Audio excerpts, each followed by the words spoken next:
कहीं नहीं है, और केवल 5 साल के अंदर लगा दिए इतने सीसीटीवी।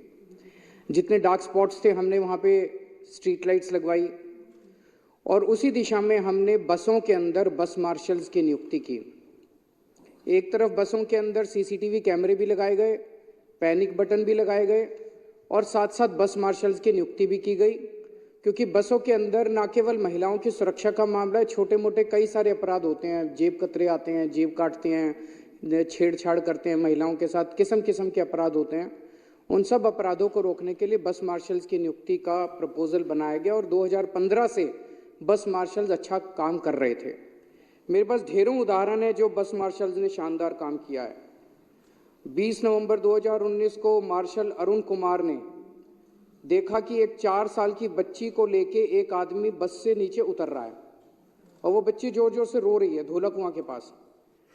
तो उसे शक हुआ और उसने उस आदमी को पकड़ लिया, और पता चला कि वो उस बच्ची का किडनैप करके लाया था निजामुद्दीन रेलवे स्टेशन से, और बाद में बच्ची को अपने पेरेंट्स के साथ मिलवाया गया। 29 अक्टूबर 2019 को मार्शल मनीष कुमार ने देखा कि एक आदमी ने टिकट नहीं ले रखी और उसका सस्पिशियस बिहेवियर था। उसे पकड़ के जब उसका बैग छानबीन की गई तो उसमें से 5 मोबाइल फ़ोन और 4 एटीएम की मशीनें निकलीं। उसे भी थाने में हैंडओवर किया गया। नवंबर 2019 में मार्शल संतोष ने एक चोर को रंगे हाथों पकड़ा और उसके यहाँ से एक चोरी किया हुआ मोबाइल फ़ोन मिला 540 नंबर बस में। 6 जनवरी 2023 को मार्शल संदीप चकारा ने एक आदमी को एक लड़की के साथ गलत काम करते हुए रोहिणी के क्षेत्र में पकड़ा, और उस आदमी को, इस तरह के ढेरों एग्जाम्पल्स हैं, उसे पुलिस के हवाले किया गया। ये स्कीम अच्छी खासी चल रही थी, और अचानक इस स्कीम को 1 नवंबर से बंद कर दिया गया। इसके पीछे का मैं थोड़ा सा बैकग्राउंड देना चाहता हूं कि स्कीम 2015, 16, 17, 18, 19, 20, 21, 22 8 साल ये स्कीम चली। इसमें 3 विभाग शामिल हैं। एक ट्रांसपोर्ट डिपार्टमेंट है। ट्रांसपोर्ट डिपार्टमेंट रेवेन्यू डिपार्टमेंट को लिखता है कि भाई हमें इतने बस मार्शल चाहिए। रेवेन्यू डिपार्टमेंट उसके आधार पर सिविल डिफेंस वॉलंटियर्स की भर्ती निकालता है और उनको रिक्रूटमेंट करता है, और फाइनेंस डिपार्टमेंट जो है वो उसकी पेमेंट करता है। तो 3 डिपार्टमेंट हैं। 2015 से 2022 तक ये तीनों डिपार्टमेंट शांतिपूर्वक हर साल ट्रांसपोर्ट डिपार्टमेंट लिखता था हमें इतने बस मार्शल चाहिए, कोई दिक्कत नहीं। रेवेन्यू डिपार्टमेंट उतने सिविल डिफेंस वॉलंटियर्स की भर्ती करता था, कोई दिक्कत नहीं। फाइनेंस डिपार्टमेंट उनकी पेमेंट करता था, कोई दिक्कत नहीं। 2023 के शुरू से अचानक तीनों डिपार्टमेंट्स ने अपना रुख, अफसर वही थे, अफसर नहीं बदले। कई वहाँ जो अफसर हैं वो तो 3-3, 4-4 साल से मौजूद थे। अचानक उन्हीं अफसरों ने अपना लिखना बदलना चालू कर दिया, फाइल पे लिखना चालू कर दिया, सिविल डिफेंस वॉलंटियर्स का ये काम नहीं है। 7 साल 8 साल तक था काम। अचानक उन तीनों ने, इन्होंने, रेवेन्यू वालों ने भी, फाइनेंस वालों ने भी, और ट्रांसपोर्ट कमिश्नर तो अगस्त तक लिखता रहा कि भाई मेरे को बस मार्शल दो, मेरे को बस मार्शल दो, इनकी पेमेंट करो, पुरानी पेमेंट करो, कई दिनों से तनख्वाह नहीं दे रखे।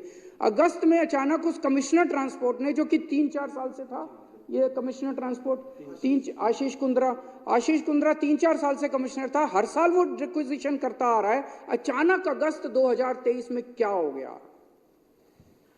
एलजी साहब ने उनको, हमने पूछा अफसरों से क्या हो गया, एलजी साहब ने उनको बुलाया और उनको धमकाया कि अगर तुमने ये स्कीम बंद नहीं की तो तुमको सस्पेंड कर दूंगा, तुमको जेल भेज दूंगा, ईडी छोड़ दूंगा तुम्हारे पीछे, सीबीआई छोड़ दूंगा, तुमको जेल भेज दूंगा। ये इसके पीछे की कहानी है। अफसर रो रहे हैं।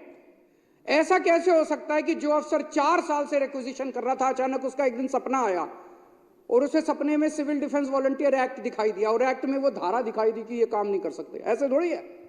बेवकूफ बना रहे हो हमको, पूरी दुनिया बेवकूफ है, सारे देश के लोग बेवकूफ है, तुम ही सियाने हो। उनको बुला बुला के धमकाया गया, ये स्कीम बंद करवाई गई। क्यों? क्योंकि ये स्कीम महिलाओं के अंदर बहुत पॉपुलर थी। दिल्ली के बस में ट्रैवल करने वाले लोगों को ये, जैसे अभी कैलाश गहलोत ने इन्होंने बताया कि उनको ये लगता था कि हमारा अपना आदमी वर्दी में बैठा है, ये हमारी सुरक्षा करेगा, और इस तरह से ये स्कीम बंद करवाई गई। अध्यक्ष महोदय, मेरे को जब पता चला, और सितंबर में, अगस्त और सितंबर में मैंने कागज देखे हैं, मंत्री जी ने, रेवेन्यू मिनिस्टर ने, फाइनेंस मिनिस्टर ने अधिकारियों के साथ मीटिंग्स ली, मिनट्स ऑफ मीटिंग है, मिनट्स ऑफ मीटिंग में कहा गया कि यह स्कीम बंद नहीं होनी चाहिए।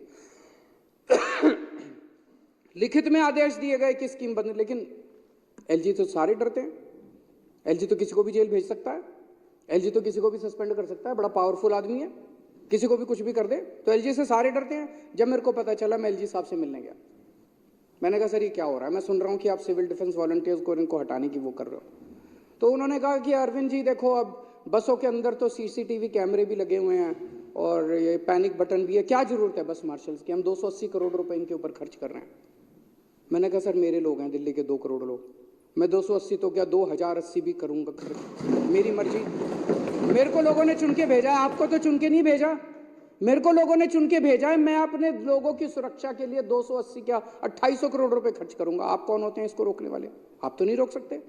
और मैंने कहा अगर सीसीटीवी कैमरे और पैनिक बटन से ही हो जाता, तो मैंने कहा सारे राजनिवास के चारों तरफ सीसीटीवी कैमरे तो लगे हुए हैं, पैनिक बटन और दीवारों पे लगा देते हैं, आपकी सुरक्षा हटा देते हैं। क्या जरूरत है आपकी सुरक्षा की? पूरी दिल्ली के अंदर तो सीसीटीवी कैमरे लगा ही दिए, पैनिक बटन और लगा देते हैं, हर खंबे के ऊपर दिल्ली पुलिस भंग कर देते हैं। क्या जरूरत है? अरे layers and layers of security होती है किसी भी समाज के अंदर सुरक्षा की।